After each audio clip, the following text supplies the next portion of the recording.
probably the most quoted line in the New Testament. If, like myself, you spent much time in an evangelical or a Baptist church, then you probably know John 3:16 from the King James by heart. Say it with me. For God so loved the world that he gave his only begotten Son, that whosoever believeth in him should not perish, but have everlasting life. Can I get an amen? Amen. Amen. At the heart of most religious texts is an attempt to relay an experience that can't be directly described. An experience that is difficult to compare with other shared experiences. Think about telling a friend about something you ate. When you eat an incredible steak and you want to tell someone about it, you have shared experiences of food that you can rely on. You can use those experiences to convey the beauty that was that bite of filet, and yet words still seem to fall short of the phenomenon of a great steak. Moaning in delight might help communicate the experience. I might say something like, eating that steak was like putting a piece of butter in my mouth. And anyone who, like me, has taken a forkful of butter from the fridge would know that this really isn't what eating a good steak is like, but it points to the tenderness and the softness with a little less of the glossy Vaseline feeling on your lips and down the back of your throat. So if describing an incredible steak is difficult, how much harder is it to describe an overwhelming religious experience? When I have a great steak, I want everybody else at the table to try it. I want the chef to know that for a moment, that steak changed my life. I want everyone there to share the experience. And I want the chef to know that I appreciate it. Today's story is fairly self-conscious in trying to describe the indescribable. But if you look for this phenomenon in other religious texts, I think you'll find it at play behind the words. In the story Greg just read for us, Nicodemus comes to Jesus. Says, Jesus, clearly you have experienced something divine. He says, you have been in the presence of God. Jesus recognizes the request right away. How can the rest of us experience what this is like? Well, to describe it is like telling someone to put a stick of butter in their mouth, limited to metaphor and reaching for shared experience. Jesus tries to tell Nicodemus at least three things. What experiencing the reign of God is like, how you experience the presence of God, and what hope we have, or Nicodemus has, for a changed life. The first thing Jesus tells Nicodemus is about experiencing the reign of God is like being born from the Spirit, or of the Spirit. And it seems this confused Nicodemus. But if we look at this metaphor, I think we'll find that it's very similar to how the experience of the divine has been described by many others, both in the Christian tradition and outside of it. We hear phrases like, die to yourself, awaken from slumber, receive new sight, see the light, shake off the chains. Paul said it was like scales being removed from his eyes, being born again.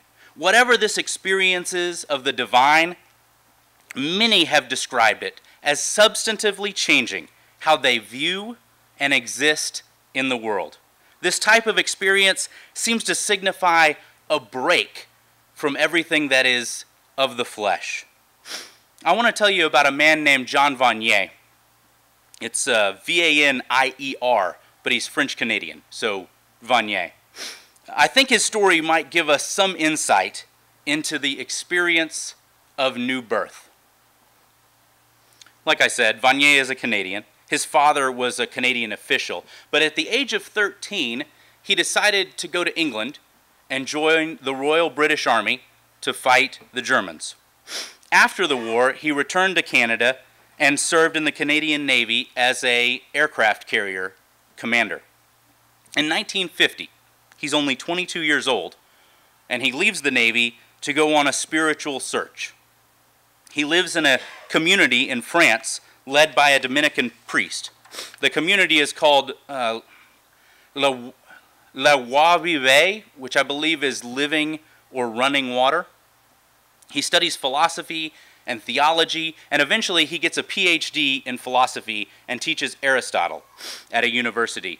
At some point, with the director of the community he lived in, who was a chaplain at a home for people with intellectual disabilities, and when I say a home, it's actually an institution. So at some point, he goes to visit the institution with this chaplain, and being around these men, I say that because it was an institution of only men, Vanier sees into their suffering. He sees their loneliness. He sees how much they desire, in their own way, relationship and acceptance. He sees that they are constantly rejected and suffering. He was seized by a love for these men and a desire to help them. And he invited 3 of them to come live with him in a home he called l'Arche, French for the Ark, like Noah's Ark. One of the men who had been institutionalized his whole life could not adjust to the lack of structure living in a home, and he had to go back into an institution. But the other 2 stayed with Vanier and developed a lifelong friendship. Pardon me. Today, Vanier is a Nobel laureate, and there are over 100 L'Arche houses across the country. There are 16 in the U.S. I heard an interview on the radio recently. Actually, I heard it on the internet, but it's from a radio program called Speaking of Faith. And he talks about his own experience. He says that most education and training in the world is much like his years in the Navy and even his years studying philosophy.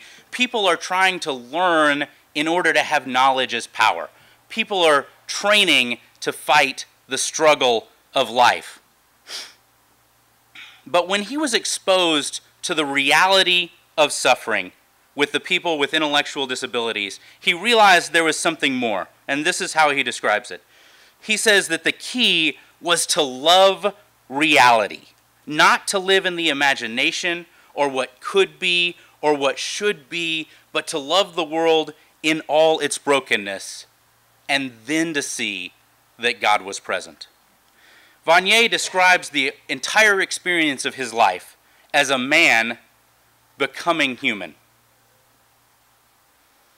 I think it's safe to say that the phenomenon he's describing of himself when he says he was a man and he is becoming human is similar to what John is talking about when Jesus says, "Be born of the Spirit," becoming human.